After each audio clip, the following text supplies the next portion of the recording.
नमस्कार, बहुत स्वागत आप सभी का। मैं हूं सौरभ शर्मा। आप देख रहे हैं भारत की खबर और हमारे साथ हैं इंडिया टीवी के पॉलिटिकल एडिटर देवेंद्र पराशर। देवेंद्र, बहुत स्वागत आपका भी। आज बहुत बड़ी खबरों का दिन है।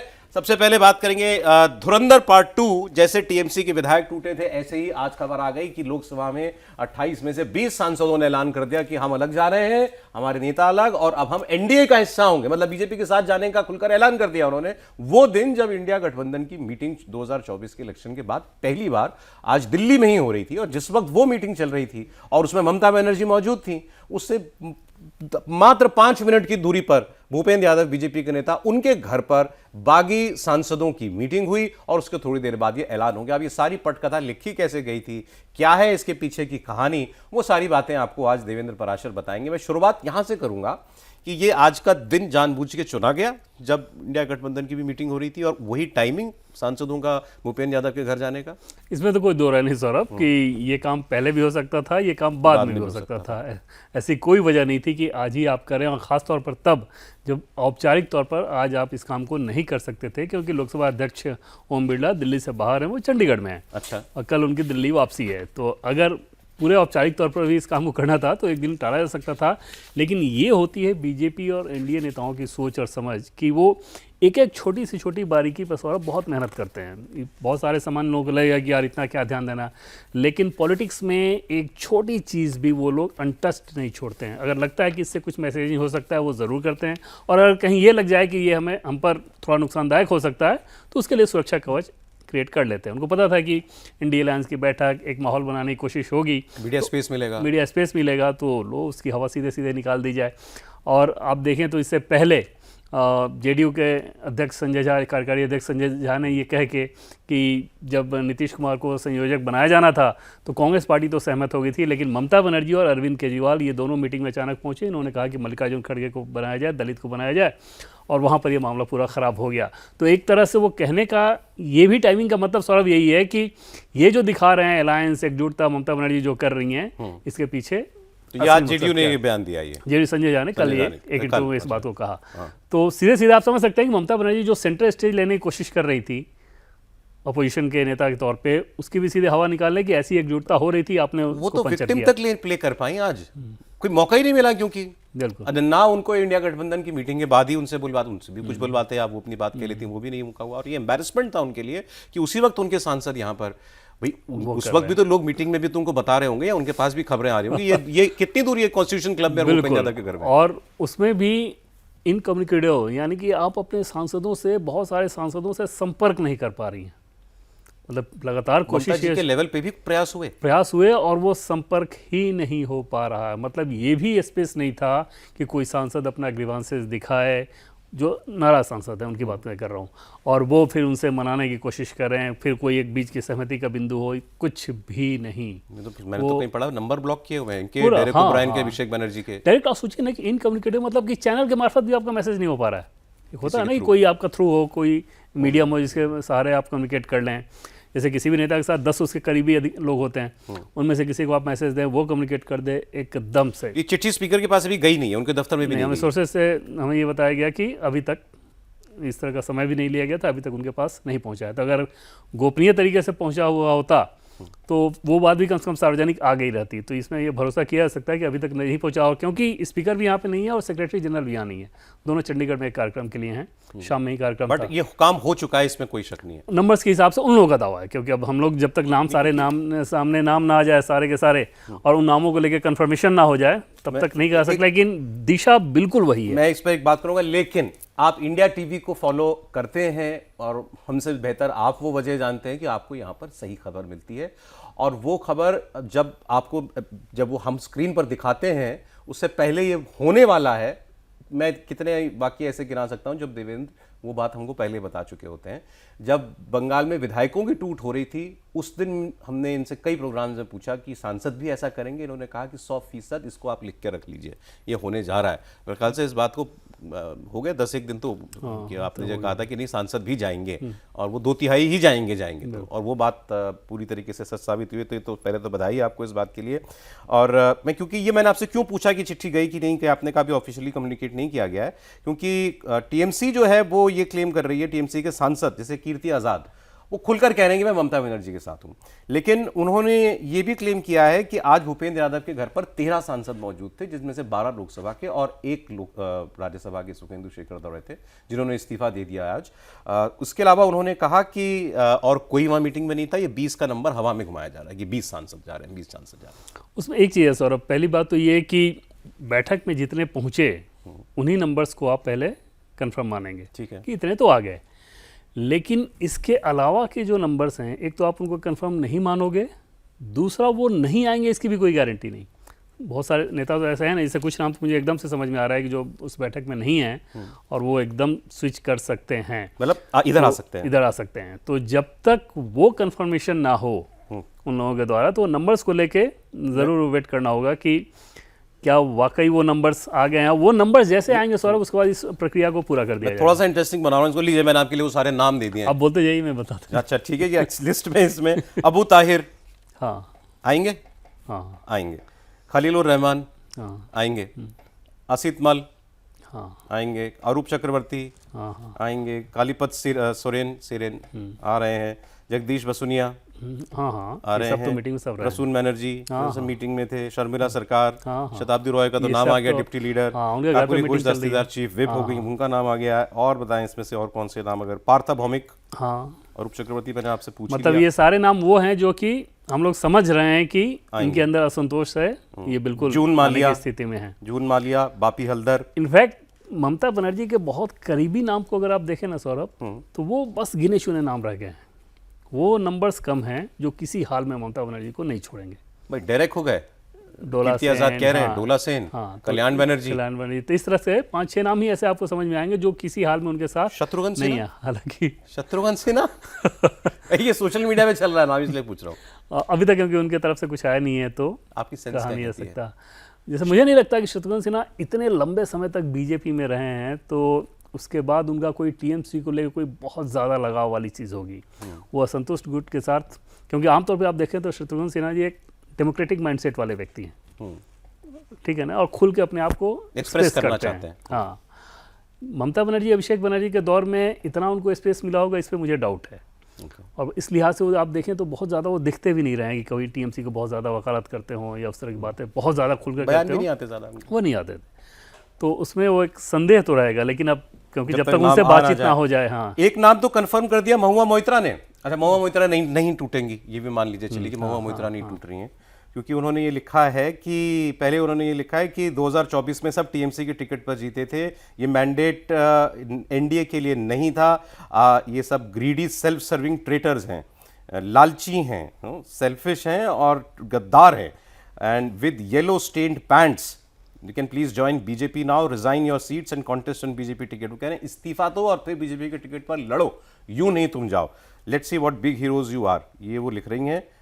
ये उन्होंने एक जनरल, क्योंकि इन्होंने कंफर्म कर दिया कि भाई इतने लोग तो जा ही रहे हैं। फिर दूसरा उन्होंने लिखा है, एक नाम जो टूट रहा है, इन्होंने पीछे बयान भी जारी किया था, यूसुफ पठान ये बहरामपुर के सांसद हैं, और यूसुफ पठान के पीछे के लिए अभी पीछे आपको याद है खबर आई थी कि ममता बनर्जी ने उनसे कहा या कहलवाया कि वो सीट खाली कर दे, ममता जी उपचुनाव वहाँ से लड़ना चाहती हैं, तो लेकिन उन्होंने मना कर दिया। बाद में उन्होंने एक वीडियो जारी करके कहा कि मुझसे किसी ने अप्रोच नहीं किया था। बहुत से लोगों का मानना है कि ये इस बात की पुष्टि करता है कि उनसे कहा गया होगा कि उन्होंने बयान जारी किया। महुआ मोइत्रा उनके लिए लिख रही हैं, and Yusuf Pathan, you are rushing to Delhi because Amit Shah has called you. तुम दिल्ली भागे भागे आ रहे हो क्योंकि अमित शाह ने तुमको बुलाया है, थोड़ी हिम्मत दिखाओ, तुम भारत के लिए खेले हो, हमारी डिस्ट्रिक्ट ने तुमको वोट देकर के इतने बड़े मार्जिन से जिताया है, थोड़ी तो शर्म करो और थोड़ी तो स्पाइन दिखाओ, रीढ़ की हड्डी थोड़ी तो दिखाओ। ये कंफर्म कर दिया यूसुफ पठान वाले केस को अगर आप देखें सौरभ, तो एक तो जब रिपोर्ट हो गई थी, अब बंगाल से ही रिपोर्ट हुई, ऐसा नहीं है कि नेशनल मीडिया ने इस रिपोर्ट को किया था कि सौरभ गांगुली के थ्रू उनके पास मैसेज पहुंचाया गया। तुरंत उन्होंने उसको खारिज नहीं किया, 2-3 दिन बाद उस बात को उन्होंने खारिज किया तो उसमें अब ड्यू रिस्पेक्ट टू हिम, भाई इनको पूरा हक है इस बात को कहने का कि भाई ये गलत बात फैलाई गई थी, हमने ये नहीं कहा था। लेकिन उस बयान में ममता बनर्जी को जिस प्रकार से वो संबोधित कर रहे थे, ममता नाम लेके, हाँ, उससे बहुत सारे लोगों को तभी ये सेंस मिलना शुरू हो गया था कि ये तो बस कहने की बात है, अब कुछ वक्त है जब ये अलग से कोई रिवर्स स्वीप शॉट खेलेंगे। अच्छा, और आज महुआ मोइत्रा तो कह रही है कि वो रिवर्स स्वीप शॉट खेलने के तैयार है। और समझे भी कि गुजरात में बड़ौदा से मुल्तवा अगर वो आते हैं तो गुजरात में तो कोई भी गुजराती होगा तो वो आमतौर पे अगर आप देखें तो एक दबाव तो वैसे भी होगा, मतलब एक तो 20 लोग जा रहे हैं एक हाँ तरफ, हाँ, और वो भी दबाव है, फिर गुजरात का भी अलग अपना एक दबाव है, वो सारी बातें तो होंगी। लेकिन अब इसमें कोई शक जो है रह नहीं गया। अब इसका असर क्या हो रहा है ये देखिए, इसका असर ये हो रहा है कि एनडीए 293 से 313 हो गया सीधे। मान ले कि ये बात अगर ऐसे ही हो जाती है तो, क्योंकि आपने कहा कि एक बार लोकसभा स्पीकर से के थ्रू भी ये खबर आ मिल जाए, हाँ। तो ये 313 हो जाएगा उधर। इस और वो नंबर्स का होना सौरभ जरूरी है कि 20 का नंबर जब तक नहीं होगा तब तक हो भी नहीं सकता ये नहीं हो सकता। तो इसलिए उसका इंतजार निश्चित तौर पे अगर नहीं हुआ होगा तो वो नंबर्स जब तक पूरा ना हो जाए। हालांकि उसमें से एक और सांसद की सीट खाली है, एक सांसद उनका निधन हो गया था। हाँ, बट नंबर्स के हिसाब से जो हमें पता चल रहा था उसमें 20 को लेकर ही जो होमवर्क किया गया था टीएमसी का असंतुष्ट सांसदों के द्वारा, उसमें उनका टारगेट 20 का था। और वो राज्यसभा में क्या होगा, जैसे आज शुभेंदु शेखर रॉय का इस्तीफा हो गया, वो बहुत आसान हो जाता है सौरभ इस लिहाज से कि शुभेंदु शेखर रॉय ने इस्तीफा दिया, अब राज्यसभा का बाई इलेक्शन होगा, राज्यसभा का बाई इलेक्शन होगा तो बीजेपी उनको कैंडिडेट बनाएगी, जो कि बनाएगी ही, और वहाँ पर बहुत आसानी से वो जीत कर आ जाएंगे। शुभेंदु शेखर रॉय को कैंडिडेट बनाएगी, हम लोग इस हिसाब से बहुत आसानी से कह सकते हैं कि जब पीएम गए थे वहाँ पर विधानसभा चुनाव के दरमियान उनके कंस्टिट्यूंसी में, उस इलाके में, तो वहाँ इनके पिताजी का नाम लेकर उन्होंने बताया था कि कैसे इनके पिताजी के चलते ये जो हिस्सा बीजेपी की रैली कर रहे थे और इनके पिताजी की तारीफ की थी। हाँ, और उसमें ये बताया था कि कैसे वो बांग्लादेश का हिस्सा नहीं बना उनकी वजह से। हाँ, उनकी वजह से।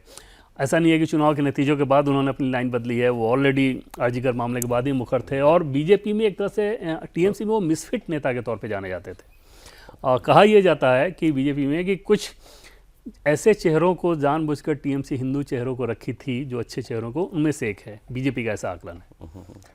ठीक है, ये उस तरह के हिंदू चेहरे हैं जिनको बहुत आसानी से सेट किया जा सकता है बीजेपी में। अरे देखिए, जैसे लोकसभा में 28 सांसद हैं, 29 है में से एक पार्लियामेंटेरियन का निधन हो गया टीएमसी के, तो 28 हो गए हैं, उनमें से दो तिहाई बनता है 20, तो इसलिए 20 का आंकड़ा।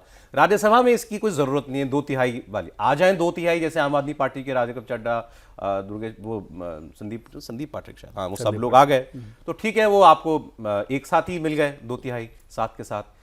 यहां भी अगर 2 तिहाई करना है तो 10 सांसद जो हैं उनको एक साथ जाना पड़ेगा, तब वो एक क्लेम कर सकते हैं कि हम अलग ग्रुप बन गए। अदरवाइज यही रास्ता है जो बता रहे हैं कि इस्तीफा करिए, विधानसभा में आपके पास अच्छी ब्रूट मेजॉरिटी है, वहां पर आपके पास आपका जीतना राज्यसभा का है, क्योंकि विधायकों को चुनना है, लोगों के बीच तो जाना नहीं है राज्यसभा का इलेक्शन में इन सारे नेताओं को। लेकिन फिर भी राज्यसभा में कितने टीएमसी के 13 हैं, 13 में से कितने एक्सपेक्ट किए जा रहे हैं? मतलब 4-5 तो एकदम हार्डकोर ऐसे हैं जो कि बिल्कुल नहीं आएंगे।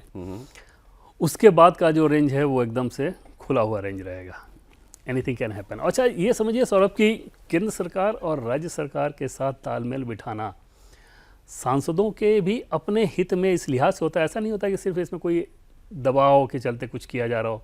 दबाव इस बात का होता है कि अगर आपको अपने क्षेत्र में काम कराना है, लोगों के काम कराने हैं, तो वहाँ की सरकार और सेंट्रल गवर्नमेंट के साथ अगर आप सेम पेज पर नहीं हो तो उस तरह से काम नहीं करा पाएगा। सरकारी सिस्टम का एक काम होता है ना, उसमें काम फिर बहुत लटकता है। अभी जैसे मान लीजिए कि सेम पेज पर है, किसी मिनिस्टर के पास वो सांसद अगर जाएंगे कि ये योजना हमें हमारे ज़िले में चाहिए, उसके ऊपर एक दबाव होगा कि ये हमारे गुट का है तो हमें ये करना होगा, नहीं तो ऊपर कहीं शिकायत हो जाएगी। अगर इधर का नहीं है तो कुछ कानूनी प्रक्रिया बता के लेटर ले लेंगे, बोलेंगे ठीक है देखते हैं। उस लिहाज से सांसदों के अंदर खासतौर पे पश्चिम बंगाल जैसे राज्य में तो ये और ज़्यादा होता है, जहाँ सब कुछ यूनियन के सारे काम होता है। एक तो आज शुभेंदु अधिकारी आए, वो जब ये मीटिंग हो रही थी भूपेंद्र यादव के घर पे टीएमसी के बागी सांसदों की, तो वहाँ शुभेंदु अधिकारी मौजूद थे और वो पहले निकले, ये सांसद लोग बाद में निकले, वो पहले आप बाहर आ गए थे। तो एक तो ये लगा कि विशेष शायद इसी काम के लिए आए थे, तो उनको भी कॉन्फिडेंस में लेना होगा। जी हाँ, बिल्कुल। और इनफैक्ट सारा ऑपरेशन जो कुछ भी हो रहा होगा उनके बिना तो ये नहीं हो सकता कि वो ग्रीन सिग्नल जिसको ना दें या एश्योरेंस ना दें कि आप इधर आइए। जैसे टीएमसी में असंतोष ज़बरदस्त है, पहले से है, सबको पता है, लेकिन वो ऐसे ही समुद्र में छलांग नहीं लगा सकते। उनको ये दिखना चाहिए कि अगर हम छलांग लगा रहे हैं तो हमारा हाथ पकड़ा जाएगा। वो हाथ चाहे राज्य की सरकार पकड़े तो सीधे ना पकड़े तो पीछे से पकड़े, और दिल्ली की सरकार पकड़े तो सीधे ना पकड़े तो पीछे से पकड़े। तो उस एश्योरेंस को लेकर जब विधानसभा चुनाव के नतीजे आए थे सौरभ, उसके बाद से एकदम से ये समझ में आ रहा था सांसदों से बात करने के बाद कि ये तो एकदम बस मौके की तलाश में है कि हमको कुछ ऐसा एश्योरेंस मिले, हम इससे छुटकारा पाएं। एक तरह से ऐसे सांसद ऊब गए थे ममता बनर्जी और अभिषेक बनर्जी के सिस्टम। ये पहले से दिख रहा था, पहले से दिख रहा, चुनाव के काफ़ी पहले से पार्लियामेंट में जब उनसे ऑफ रिकॉर्ड आप बातचीत कीजिए तो एकदम से निराशा और वो चीज़ें दिखती थी। कुछ ही सांसद ऐसे थे लाइक महबूबा मोइत्रा, डेरेक ओब्रायन, इस तरह के सांसद जो कि बहुत कॉन्फिडेंस में बात करते थे, अन्यथा बाकी ज़्यादातर तो एकदम निराशा में ही बात जैसे करते ऋतुव्रत बैनर्जी ने जो वहाँ एलओपी हो गया बंगाल में, वहाँ बागी गुट के वहाँ के नेता, उन्होंने कहा कि वो ताना मार रहे थे डेरेक ओब्रायन को, वो राज्यसभा में मेरे ख्याल से इनके लीडर थे, तो वो कह रहे थे कि हमारे बैठने की क्विज मास्टर हमारे बैठने की जगह तय किया करता था। क्विज मास्टर थे ना, पहले टीवी पे क्विज शो करते थे डेरेक ओब्रायन।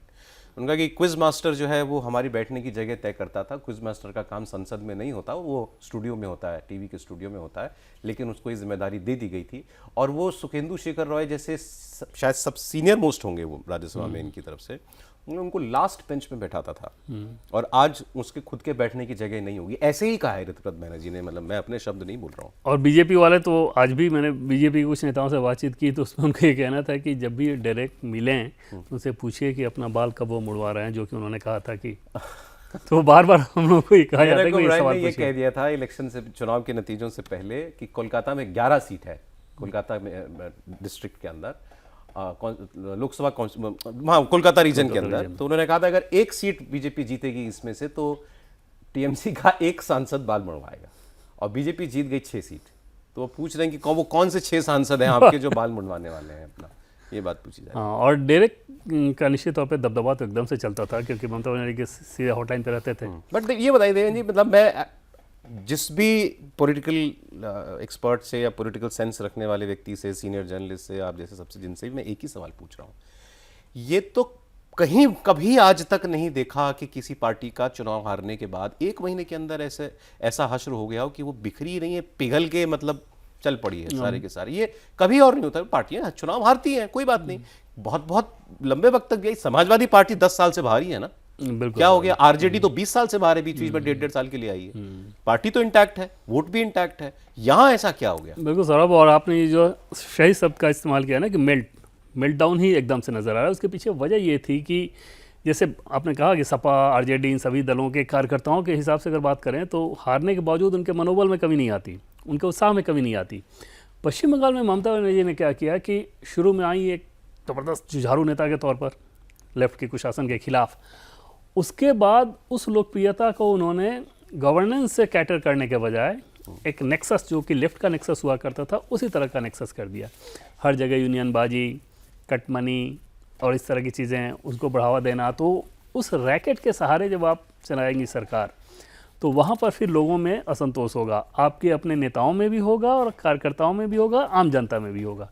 उसका नुकसान ममता बनर्जी को सबसे ज़्यादा हो गया कि अगर सांसदों को ये समझ में आया कि हम अपनी बात कह नहीं पा रहे हैं, हमारी बात सुनी नहीं जा रही है, हमें कुछ पूछा नहीं जा रहा, तो उन सांसदों के ईगो के हिसाब से सोचिए कितनी ठेस पहुँचती होगी। विधायकों के साथ अगर हो तो उनको भी कितनी ठेस पहुँचती होगी। यहाँ पर ममता बनर्जी, खासतौर पे अभिषेक बनर्जी, जब से इनका दबदबा हुआ, वो पॉलिटिकल मैनेजमेंट के सहारे, उस सिस्टम के सहारे जब उन्होंने राजनीति चलानी शुरू की, आईपैक वाला, वहाँ उसके बाद ये असंतोष और ज़्यादा बढ़ गया। जैसे बीजेपी के लोग भी सौरभ, एजेंसीज़, पॉलिटिकल मैनेजमेंट, इन सारी चीज़ों, सोशल मीडिया, इन सारी चीज़ों का इस्तेमाल करते हैं, लेकिन वो सारी चीज़ें उनके पॉलिटिक्स के नीचे होती हैं, उसको कैटर करने के लिए होती हैं, उनके सर पे नहीं बैठती। इनफैक्ट बीजेपी के नेता ठहाके मार के हंस रहे थे चुनाव के दरमियान कि क्या करेगी टीएमसी, हम लोग तो हैरान हो रहे हैं कि सोशल मीडिया के थ्रू ये लोग चुनाव लड़ रहे हैं हम लोगों से। अरे चुनाव तो ग्राउंड पे लड़ना है। वो खुद भी, वो लोग सोशल मीडिया के एक हिस्से पे भी ध्यान रखते थे, लेकिन वो सिर्फ एक हिस्सा होता था, ऐसा नहीं होता था कि पूरी राजनीति उसके सहारे गवर्न हो रही हो। वो एक बड़ा गैप रहा जिसके चलते आप देख रहे हैं कि जब ढांचा ना हो तो भरभरा के गिरना ही होता है। डर कितनी बड़ी वजह है, जनता का डर। जिस तरीके की तस्वीरें बंगाल से आ रही हैं, टीएमसी के छोटे से लेके बड़े से बड़े नेता को अंडों से पीछा, अंडे मारे जा रहे हैं, गाड़ियों का पीछा किया जा रहा है, दफ्तरों में जाकर के नाराजगी जताते हुए तोड़फोड़ की जा रही है, टीएमसी के लोग छिपते फिर रहे हैं। ये कोई जनता के आक्रोश का भी डर है? इसमें कोई दो राय नहीं कि जनता के आक्रोश का डर और जनता का मूड क्या है वो दिखा दिया गया। तो अगले लोकसभा 3 साल बाद जब लोकसभा चुनाव में ये सब सांसद जाएंगे तो 3 साल बाद उनको किस चीज़ का सामना करना पड़ेगा। अगर उनके नीचे विधायकों की हार हो रही है, टीएमसी विधायकों की हार, तो उनको तो अपना फ्यूचर दिख रहा है ना कि अगर हर विधानसभा में हमारी हार हो रही है तो हमारे साथ क्या होगा। लोगों के आक्रोश को लेकर चाहे जितनी चीज़ें कह ले लो कि ये बीजेपी वाले करा रहे हैं, ये करा रहे हैं, इतना नहीं करा सकता। बिल्कुल नहीं। और बाकी राज्यों में भी तो होता है ना, हार जीत होते रहती है, बहुत स्मूथ होता है। बंगाल में इस लिहाज से हो रहा है कि आपके खिलाफ नफरत इतनी ज़्यादा है, और जो वोट परसेंटेज टीएमसी लेकर आई, वो लोग भी उसमें ऐसा लगता है कि एक बड़ा हिस्सा ऐसा है कि जो कि दबाव में ही वोट किया है, अन्यथा वो तो कम से कम सड़क पे आए होते। बिल्कुल बिल्कुल बिल्कुल भाई, बीजेपी वाले उसमें कर रहे होंगे कुछ कुछ, इससे इनकार नहीं किया जा सकता, लेकिन इतने बड़े पैमाने पर नहीं। कम से कम मतलब वो मैं नहीं मान सकता कि थाने में हाजिरी लगाने के लिए टीएमसी वाला जा रहा है, पुलिस वाले हेलमेट लगा के आ रहे हैं, उसको भी हेलमेट लगा के निकाला जा रहा है कि अंडे पड़ेंगे इसको। और वहां तो भाई बीजेपी वाला वहां पर इतना तो नहीं करेगा ना कि मेरी सरकार है और मैं थाने के बाहर अंडा मारने के लिए खड़ा हूं। बिल्कुल सर। और उसमें जो गिरफ्तारी भी हो रही है, उसमें आप देख ही रहे हैं कि कैसे कैसे लोग आ रहे हैं, कौन कौन से लोग आ रहे हैं, और बीजेपी के इतने सारे कार्यकर्ताओं की जान ले लेना, लोकल बॉडी इलेक्शन के बाद जान लेना, उस तरह का वायलेंस करने के बाद अब जब ये सब सारी चीज़ें सामने आ रही हैं, तो उस हिसाब से आप देखिए तो बीजेपी ने अपने सिस्टम को बहुत कंट्रोल करके बेहतर तरीके से रखा है। वो टीएमसी को लेकर अपनी जो उनकी नाराज़गी है, जो जनता के अंदर उन लोगों ने क्रिएट किया है, वो ज़्यादा भुगत रहे हैं। आइए जब आज की दूसरी बड़ी खबर की बात कर लेते हैं। आज इंडिया अलायंस की मीटिंग हुई दिल्ली के अंदर, और इसमें जो बड़ी पार्टियां आई उसमें Congress party, TMC, Samajwadi party, राष्ट्रीय जनता दल, नेशनल कॉन्फ्रेंस कश्मीर से, पीडीपी कश्मीर से, झारखंड मुक्ति मोर्चा, हालांकि हेमंत सोरेन खुद नहीं आए थे, वो वर्चुअली जुड़े हुए थे, शिवसेना यूबीटी, उद्धव ठाकरे भी नहीं आए थे, वर्चुअली जुड़े हुए थे, शरद पवार खुद नहीं आए थे, सुप्रिया सुले आई हुई थी, सीपीएम, सीपीआई, 4-5 जितनी लेफ्ट की पार्टियां हैं वो, तमिलनाडु से वीसीके, एमडीएमके, विजय की पार्टी को नहीं बुलाया गया और बताया ये गया कि हमने केवल उन्हीं पार्टियों को इनवाइट किया जिनका एक भी सांसद हो। तो विजय चूंकि अभी आए हैं, उनकी पार्टी का कोई सांसद है नहीं, तो इसलिए ये बहाना बनाया गया, कहा गया कि अगली बैठक में उनको जरूर बुलाया जाएगा। इसके अलावा केरला कांग्रेस, आईयूएमएल, ये सारी पार्टी जो थी वो इसके अंदर हैं। बड़ी बड़ी मोटी पार्टी हुई हैं, जो मैंने आपको शुरुआत में 5 से बड़े नाम जो मैंने आपको बताए। अब 23 में ये गठबंधन बना था, आज इसको एग्जैक्टली मतलब इसी अराउंड बना था, तो 3 साल होने जा रहे हैं। 23 में बना, 24 में फेल हुआ, 26 में आज फिर मेल हुआ है, और 29 में खेल करने के लिए मिले हैं। ये उनकी मंशा है। ये अब उसमें तैयारी कितनी करते हैं, वो मेहनत कितनी करते हैं। अब जैसे कहा गया कि हम हर 2 महीने में मिलेंगे, आप जानते हैं अभी शायद इनकी 5वीं एक शायद मुलाकात है, ये 3 सालों के अंदर। अब कह रहे हैं कि हम हर 2 महीने में मिलेंगे, जब जब पार्लियामेंट होगी हम पार्लियामेंट में अक्सर मिला करेंगे खड़गे साहब के चैम्बर में, क्योंकि वो चेयरपर्सन हैं इसके। तो ये हुआ है। उन्होंने जो बातें कही हैं, जो मुद्दे उठाए हैं, वो बता दें आज की मुद्दे क्या उन्होंने बताए अपने। इनके मुद्दों से पहले सौरभ एक चीज़ देखें कि जो ये दल जब से इंडी गठबंधन में आए तो इनकी सेहत कैसी रही है, उसको अगर आप देखें तो आम आदमी पार्टी हार इंडिया अलायंस में आने के बाद, टीएमसी हार, डीएमके हार, लेफ्ट पार्टी उनकी हार, शिवसेना उद्धव ठाकरे हार, एनसीपी शरद पवार हार। तो ये सारे वो दल हैं जो कि अलायंस में आने के बाद अपने राज्य हारे हैं। और जिन इश्यूज़ की वो लोग बात कर रहे हैं, जैसे अभी भी एसआईआर पर आप टिके हुए हैं कि सीजेआई को लेटर देंगे, एसआईआर के बाद तमिलनाडु में जीत हो रही है अपोजिशन की, केरला में जीत हो रही है। अब जनता की नज़र में ये नैरेटिव कैसा जाएगा? सुप्रीम कोर्ट भी तो केस खारिज कर चुका है। उसके बावजूद अगर आप अपनी जिद पे उसको पकड़े हुए हो, तो कोशिश ये कीजिए ना कि जनता के अंदर जो सेंटिमेंट या तो है या जिसको लेके एक क्रांति क्रिएट की जा सकती है, उसको आप पकड़ें। तो वो सब छोड़ने के बजाय बस वही बुकिश चीज़ें। हाँ, स्टूडेंट वाला इशूज़ ज़रूर ऐसा है, लेकिन स्टूडेंट वाला इशूज़ इतना अच्छा है कि उसमें सड़क पर निकल कर जोरदार प्रदर्शन कर सकता था अपोजिशन, वो करता नजर नहीं आ रहा है। महंगाई, इसकी भी बात वो कह रहे हैं। हो सकता है इन दोनों चीज़ों में बैकफायर करने वाली क्या है कि जैसे जहाँ भी कांग्रेस पार्टी की सरकार है या अपोजिशन की दलों की सरकार है, क्या उसने ऐसा एजुकेशन सिस्टम बनाया जहाँ पर इस तरह की चीज़ें ना हो, इस तरह का फर्जीवाड़ा ना हो? जैसे राजस्थान में अशोक गहलोत की सरकार का आपको याद होगा कि कैसे क्वेश्चन लीक होता था। तेलंगाना में बीआरएस की सरकार थी अपोजिशन के दल की, वहाँ पर किस प्रकार से छात्रों ने सुसाइड तक किया। उस कंडीशन में जो क्रेडिबिलिटी होनी चाहिए आपके विरोध की, वो लोगों की नज़र में नहीं मिल पाती।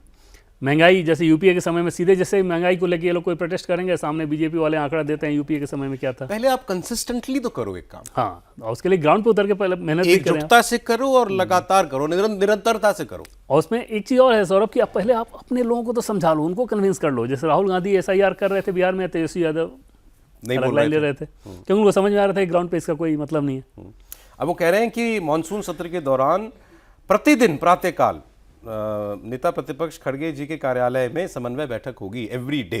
चलिए देखते हैं, ये तो देखने वाली बात होगी। लेकिन बातें क्या निकली अंदर से भी देवेंद्र बता रहे थे कॉफी वाले प्रोग्राम में हमें कि वहां पहले लेफ्ट ने शिकायत की शायद कि हमको बीजेपी की बी टीम कैसे बता दिया राहुल गांधी ने, सीधे। और राहुल गांधी कह रहे हैं हमारी स्टेट यूनिट ने कह दिया था इसलिए हमने भी कह दिया। अब सोचिए ये कितनी विचित्र सी बात है कि राष्ट्रीय स्तर पर आप अपने गठबंधन बना के रखना चाहते हो, चुनाव में आप जाते हैं वहां पे और ये आरोप लगाने के दूसरे हो सकते थे बिंदु। कुछ भी कहो, ये थोड़ी कह दोगे हाँ, बीजेपी बीजेपी की तो फिर वो आज क्या कर रही है आपके साथ? बिल्कुल। तो गवर्नेंस और बाकी सारी चीज़ों को लेकर आप ये करते, तो वो सब करने के बजाय बीजेपी की बी टीम, बंगाल में गए तो ममता बनर्जी भ्रष्ट, तुलना भी किससे कर रहे हैं, तो फिर उसके बाद बीजेपी के नेताओं से। तो ये सारी चीज़ें ये बता रही हैं कि कोई बहुत स्ट्रेटजी नहीं होती, कहीं से कोई कुछ बता देता है, राहुल गांधी इसका यूज़ कर लेते हैं। और ये कहा गया सपा और आरजेडी की तरफ से शायद कि कांग्रेस सबसे बड़ी पार्टी है तो वो अकोमोडेट करे। हाँ, उसमें उदाहरण देकर सौरभ ये भी कहा गया कि ऐसा कैसे हुआ कि डीएमके आज इस मीटिंग में नहीं है। अच्छा, पूछा गया कि क्यों नहीं है डीएमके इस मीटिंग में। जाहिर तौर पे वो इस बात से नाराज़ थे कि भाई कांग्रेस पार्टी टीवी के साथ जिस प्रकार से गई, जिस तरीके से गई, मसला ये नहीं था कि आप उसके साथ गए, जिस तरीके से गए, कम से कम डीएमके को विश्वास में लेकर ही जाने की कोशिश की गई होती। तो ये सवाल भी कांग्रेस से ही था, ये सवाल भी कांग्रेस से ही था वहाँ पे। तो निशाने पे कांग्रेस ही रही आज की बैठक में, जिसको वो चेयर कर रही है। हाँ, और ज़्यादा वो एकजुटता के बजाय वो डिफेंस करते ज़्यादा नजर आया कि बाकी दलों की तरफ से अटैक हो रहा है, उसको आप खासतौर पे जो प्रमुख दल हैं वो अटैक कर रहे हैं और आप डिफेंसिव मोड में। ममता जी के हवाले से कोई खबर आई? बड़ा उनके लिए अनकंफर्टेबल होगा आज। ममता बनर्जी के लिए बहुत डिफिकल्ट समय है ना अभी आप देखें तो सरकार गई, विधायक गए, और अगर आप सांसद भाग रहे हैं और सांसद भी भाग रहे हैं तो आपसे बातचीत तक नहीं कर पा रहे हो, तो अपने आप में बहुत चैलेंजिंग पीरियड है उनके लिए। भाई नंबर भी देख लेना, मैंने आपको जैसे एनडीए का नंबर बताया 293 से सीधे 313 हो जाएगा ये टीएमसी के 20 आते ही। अगर इसमें डीएमके क्योंकि अब नहीं है इंडिया गठबंधन में, उसके 22 सांसद हैं, अगर वो इशू बेस, वो कह रहे हैं हम इशू बेस सपोर्ट कर सकते हैं, तो अब जैसे बीजेपी, अब देवेंद्र जी ने बताया कि महिला आरक्षण, delimitation bill, one nation one election, ये सब पाइपलाइन में है। और पाइपलाइन में इसका मतलब ये नहीं कि इंडेफिनिटली ये काम उनको अभी जल्दी ही करना है, बस वो नंबर पूरे होने का वेट कर रहे हैं। अब जैसे तो अगर वो सपोर्ट कर दे तो ये सीधा 335 हो जाएगा। और जो 50% सीटों को लेके, 50% बढ़ोतरी को लेकर पिछले सत्र में जो बात कही जा रही थी ना, वो ऑलरेडी एक जगह लिखा हुआ था। लेकिन अब जिस तरह का इनको एश्योरेंस चाहिए था डीएमके या दूसरे दलों को, ऑलरेडी अब उस हिसाब से बिल तैयार किया जा रहा है जिसमें इस बात का उल्लेख होगा कि डिलिमिटेशन के बाद हर राज्य में मौजूदा कैपेसिटी के 50% इजाफा होगा। तो ये सोर्सेज से हमें जानकारी मिल रही है कि ऑलरेडी इस तरह का बिल तैयार किया जा रहा है, और जब बिल तैयार किया जा रहा है तो समझिए कि बहुत लंबा समय तो नहीं है हो सकता है हाउस में लाने का। हाँ, बिल्कुल। और 362 है, 2/3 मार्क जो है 543 का लोकसभा के अंदर। मैंने आपको जैसे बताया कि ये सिंपल सा गणित कर लें तो 335 पर तो देता है। बाकी बहुत सारे और तरीके होते हैं, कोई बड़ी पार्टी एब्सटेन कर जाए क्योंकि ये जरूरत पड़ेगी और दलों को भी मैनेज करने की बीजेपी को, लेकिन आप कह रहे हैं वो नंबर पूरे होंगे तभी ये बिल आएगा, और उस दिशा में काम पूरा है। उस दिशा में सोच भी है, एक्शन भी नजर आ रहा है, और एकदम टॉप प्रायोरिटी वाली चीज़ है ये सरकार के सत्ता पक्ष के टॉप प्रायोरिटी की चीज़ अगर बात करें तो ये सब नजर आ रही है पार्लियामेंट्री। एनडीए ग्रो कर रहा है, और आप अगर ऑपोजिशन को देखें, इंडिया गठबंधन ही है, तो जिस दिन अभी कुछ दिन 17 अप्रैल को ही तो बिल आया गया था ना, वुमेन्स रिजर्वेशन बिल, अभी बंगाल के जब इलेक्शन का कैंपेन चल रहा था, जो पास नहीं करवा पाई थी बीजेपी, उस दिन पक्ष में यानी सरकार के पक्ष में पड़े थे 298 वोट, 298। उनके अपने 293 हैं इस पेपर पे, तो पांच अतिरिक्त तो उनको उसी दिन मिल गए थे, और ऑपोजिशन को मिले थे 230। वो लगभग आप मानिए कि इंडिया गठबंधन ने अपना जितना उनको आया था 2024 में पूरा का पूरा ऑलमोस्ट डिलीवर कर दिया था। आज की तारीख में स्थिति क्या है? आज की तारीख में स्थिति यह है कि उसमें आम आदमी पार्टी नहीं है जिसके 3 सांसद हैं, उसमें डीएमके नहीं है जिसके 22 सांसद हैं, उसमें टीएमसी के 28 में से 20 सांसद उसमें माइनस कर दीजिए। आज वो 233 का गठबंधन 188 पे खड़ा हुआ दिखाई दे रहा है। और ये कमजोरी एनडीए को मजबूती प्रदान कर रही है कि अगर मान लीजिए कि डीएमके भले ही एनडीए में ना आए, एनडीए लेगा भी नहीं, क्योंकि सनातन को लेकर जो डीएमके की लाइन है वो बीजेपी के लोग कभी अफोर्ड नहीं कर सकते कि डीएमके के साथ गठबंधन में दिखें। लेकिन कांग्रेस पार्टी ने डीएमके को वहां पहुंचा दिया है जहां पर बीजेपी आराम से उन नंबर्स को। देवेंद्र जी, अब जल्दी जल्दी कुछ और खबरों की बात कर लेते हैं जो आज की खबरें हैं इन बड़ी घटनाओं के अलावा, क्योंकि देश में, इतना बड़े देश में कुछ ना कुछ मजेदार तो जो है वो हर वक्त ही जो है वो चलता रहता है। पहले मैं राज्यसभा सीटों की बात करूंगा आपसे। राज्यसभा में भोपाल में मध्य प्रदेश में बीजेपी ने तीसरा कैंडिडेट दे दिया। कांग्रेस के पास नंबर है, एक 3 सीट हैं, 2 बीजेपी और 1 कांग्रेस के जीतने के नंबर उसके पास हैं, उसके बावजूद बीजेपी ने दिया कैंडिडेट। कांग्रेस के पास सौरभ नंबर हैं, लेकिन वो नंबर मीनाक्षी नटराजन को जिताने के लिए नंबर्स हैं, इस पर बड़ा सवालिया निशान रहेगा। अच्छा, मीनाक्षी नटराजन वहाँ से राज्यसभा आए, आमतौर पे कांग्रेस के विधायक जो सोर्सेज से हमें जानकारी मिल पा रही है वो इसके फेवर में नहीं है, बहुत नहीं है। अगर वहाँ पर कमलनाथ को कांग्रेस ने कैंडिडेट बनाया होता तो आसानी से वो सीट निकाल सकती थी, दिग्विजय सिंह को बनाया होता तो आसानी से सीट निकाल सकती थी। मीनाक्षी नटराजन मध्य प्रदेश की कोई बहुत पॉपुलर लीडर हो, विधायकों में बीजेपी को जबरदस्त लगता है सपोर्ट ऐसा नहीं है। कि कांग्रेसी विधायक ही बीजेपी का कैंडिडेट जितवा देंगे और अपना हरवा हाँ, देंगे। वो सिचुएशन पूरा। और अगर आपको ध्यान हो तो जैसे ही बीजेपी ने 2 कैंडिडेट दिया, उसके बाद मध्य प्रदेश बीजेपी के नेताओं ने इस बात को कहा कि अगर तीसरा कैंडिडेट भी हमें दिया गया, जब ये तय हुआ कि मीनाक्षी नटराजन इधर से आ रही हैं, तो हम लोग उसे भी जिता कर भेजेंगे, अगर दिल्ली ने ये तय किया। कल रात वो पहले मुख्यमंत्री की सबके साथ बैठक हुई, फिर वो नाम आया और दिल्ली ने झारखंड में बीजेपी ने अपना कैंडिडेट नहीं दिया। उन्होंने वो हैं बहुत बड़े व्यवसायी कहूँ क्या, हाँ, उद्योगपति कहूँ, जो भी कहूँ, नथवानी जी, हाँ, बहुत बड़े मतलब उद्योगपति ग्रुप के बहुत इंपॉर्टेंट व्यक्ति हैं। उनको बैक किया है, अपना आदमी नहीं दिया। हाँ, उसमें जैसे ये था कि वहाँ पर जेएमएम के कैंडिडेट को या कांग्रेस के कैंडिडेट के साथ नहीं रहना है। बीजेपी ने अपना निकालने लायक नंबर नहीं था। हाँ, अपना निकालने लायक नंबर नहीं था, तो इस लिहाज से ये फैसला किया गया था कि जैसे होता है ना कि उनका हमें विरोध करना है, कोई और ऐसा कैंडिडेट है जो अपने इतने सारे वोट लेके आ जाए तो हम अपना भी उसमें दे देंगे। तो उस तरह की नीति पे बीजेपी वहाँ पे काम की। चलिए, ये उनको दे दिया गया। बिहार में एक बड़ा इंटरेस्टिंग काम हो रहा है। वो उपेंद्र कुशवाहा जी के बेटे मंत्री हैं, और वहाँ एमएलसी की वो ना एमएलसी है ना एमएलए हैं, मंत्री बने हुए लेकिन फिलहाल तो अब उनको एक हाउस से तो जाना पड़ेगा। अब कोई उपचुनाव भी नहीं है विधानसभा का, एमएलसी का मौका था, एमएलसी में उनका नाम नहीं है, ये तो उनका इस्तीफा होगा। जब ये हुआ था, जब सरकार बन रही थी, तब बीजेपी की ये कोशिश थी कि उपेंद्र कुशवाहा की पत्नी जो कि विधायक हैं उनको मंत्री बनाया जाए। उपेंद्र कुशवाहा इस बात पर अड़े रहे, हमें ये बताया गया कि वो बेटे को ही आय कर रहे हैं, जबकि उपेंद्र कुशवाहा के लिए राज्यसभा भी दिया गया। तो इतना कुछ अब बीजेपी उनको नहीं दे सकती कि उनको भी राज्यसभा दे और फिर से बेटे को भी बनाया जाए। और ख़ासतौर पे तब सौरभ, जब बिहार के मुख्यमंत्री सम्राट चौधरी वो उसी कम्युनिटी से आते हैं, तो अब उनकी एकदम से ये कोशिश नहीं रहेगी कि उपेंद्र कुशवाहा को किसी रूप में भी मजबूती दे बीजेपी। और बीजेपी ये क्यों देना चाहेगी, क्यों देगी? बेटे मंत्री का इस्तीफा होगा, ये तय है। हाँ। और अगर उपेंद्र जी कहेंगे तो वाइफ को मंत्री बनाएंगे, कहेंगे मतलब, हाँ, तो उस हिसाब से मान सकते हैं। हाँ। एक खबर कर्नाटका के बारे में आपसे मैं पूछना चाहता हूं। डीके शिव कुमार की सरकार बने अब कुछ दिन हो गए हैं। दिल्ली में क्या नजरिया है देखने का डीके शिव कुमार की एज लीडरशिप को? दिल्ली में टॉप लीडरशिप का, बीजेपी की टॉप लीडरशिप का सौरभ ये मानना है कि अगर सिद्धारमैया के साथ कांग्रेस पार्टी चुनाव में जाती तो उनके लिए शायद थोड़ा ज़्यादा मुश्किल होता अपेक्षाकृत। डीके शिव कुमार के साथ अगर कांग्रेस पार्टी अब जब जा रही है, मुख्यमंत्री बना दिया, तो बीजेपी अपने चांसेस वहाँ पर बहुत ब्राइट देख रही है, बहुत ब्राइट, मतलब बहुत ब्राइट। हाँ, डीके के आने के बाद उसके पीछे जैसे बीजेपी के एक बड़े नेता का ये कहना था कि जो ऐसे मैनेजमेंट वाले नेता होते हैं ना, पॉलिटिकल मैनेजर वाले जो नेता, लोकप्रिय नेता नहीं, मैनेजमेंट वाले, जैसे कि डीके शिव कुमार के बारे में कहा जाता है, तो वो नेता अगर सरकार उनको मिल जाए तो अपने मैनेजमेंट वाले स्किल के तहत, जैसे तैसे आप जिन साधनों को आप समझ सकते हैं, उसके सहारे अपनी सरकार बचाकर रख सकते हैं।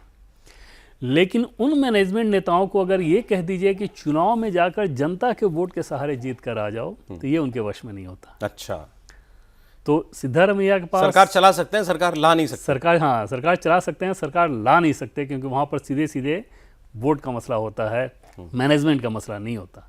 वो बीजेपी एक तरह से बहुत ज़्यादा खुश है डीके शिव कुमार के, सिद्धारमैया गए और डीके आ गए। हाँ। एक खबर आप जो मुझे बता रहे थे और है कि सिद्धारमैया और येदियुरप्पा के संबंध और बहुत अच्छे रहे हैं, तो संभव है कि इतने दिन में सिद्धारमैया का संतोष और भी ज्यादा उभर जाए, फिर पर्दे के पीछे भी कुछ चीजें चलें। बीजेपी के लिए मुफीद डेवलपमेंट्स हो रही हैं कर्नाटक में। एक आखिर में चूंकि मुझे वो एक खबर मुझसे डिस्कस कर रहे थे, हम लोग बात कर रहे थे, मैंने कहा कि आप तक भी पहुंचे।